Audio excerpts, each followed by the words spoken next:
In Pakistan, if you want to get to the highest levels of military and political power, there's a good chance your journey will pass through one specific place. This is where future generals, admirals, and top policymakers are made.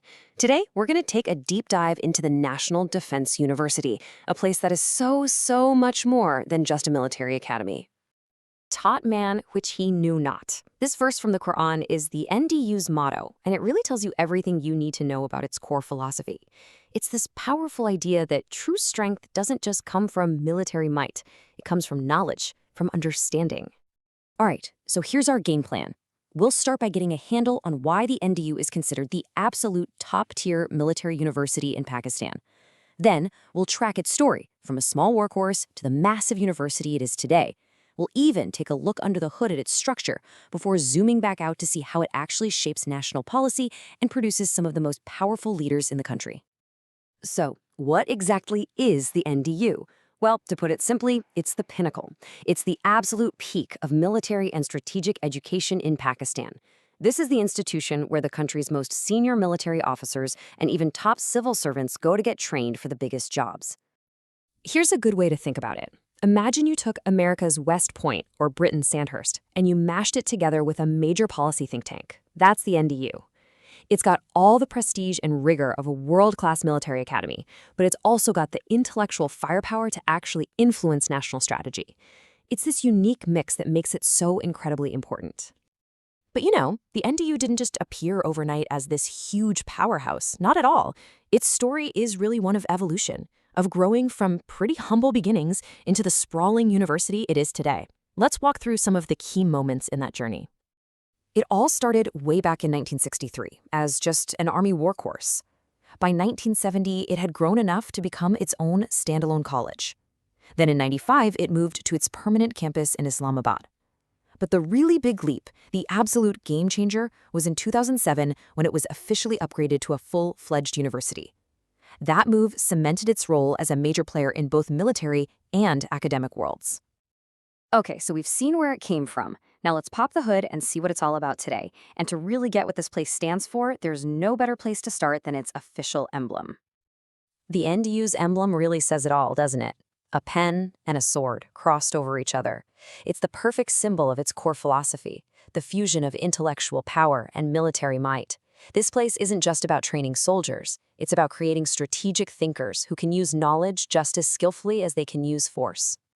The whole university is essentially built on three massive pillars. First, you've got the Faculty of Security Studies. This is the traditional heart of the NDU, where senior officers get their professional military education. But then, and this is where it gets really interesting, you have the Faculty of Contemporary Studies, which is a full-on academic wing with degree programs open to the public. And finally, there's the Institute for Strategic Studies, which acts as the university's powerful research arm and think tank. And that second pillar is really what makes the NDU stand out. It's not just some closed-off base for military elites. It's a bustling academic center that brings in students from all over. This blend of military and civilian education is what makes the whole environment so incredibly dynamic. So at the NDU, you've basically got these two worlds of education existing side by side. On the one hand, you have the exclusive high-level training programs for senior military officers and government officials. But on the other hand, you have a complete range of academic degrees, from bachelor's all the way to PhDs, that are open to any qualifying student.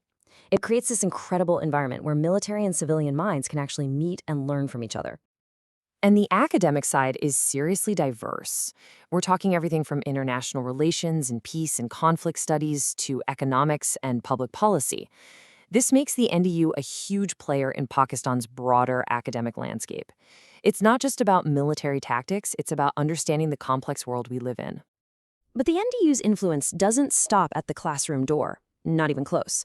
Through its in-house think tank, the Institute for Strategic Studies, it plays a direct role in shaping national security policy and strategic thinking at the very highest levels of government. So, what is a think tank, really? Well, you can think of it as a nation's brain trust. It's where the big ideas get debated, where critical research happens, and where policy recommendations are born. And believe me, at the NDU, this is a function they take very, very seriously. And you can see their intellectual output in all the stuff they publish. Through a whole slate of influential journals, like the Margalla Papers or the NDU Journal, the university doesn't just teach strategy. It actively shapes the conversation. These aren't just internal documents. They're read by top policymakers and academics all over the world. So, after all this, the elite training, the deep research, the policy debates, what's the real-world impact? Well, the answer's pretty clear when you look at the NDU's alumni list. It's a who's who of leaders who have shaped Pakistan's modern history. For example, take General Raheel Sharif, an NDU graduate. He went on to become one of Pakistan's most influential army chiefs. I mean, that's a pretty powerful testament to the kind of leadership training they provide. And the NDU's reach isn't just limited to the army. Admiral Zafar Mahmood Abbasi, a former chief of the Pakistan Navy, is another prominent alumnus. This just goes to show how the university's influence spreads across every single branch of the armed forces. But here's where it gets really fascinating. The NDU's influence doesn't stop at the military. Pervez Musharraf, a former president of Pakistan, is also an alumnus. This is huge. It proves that the kind of strategic thinking taught at the NDU can be a launchpad to the absolute highest levels of political power. And this legacy of leadership goes well beyond Pakistan's borders. Every single year, around 200 military officers from allied countries come to the NDU to train alongside their Pakistani counterparts. This makes the university an absolutely vital tool for building international partnerships and fostering military diplomacy.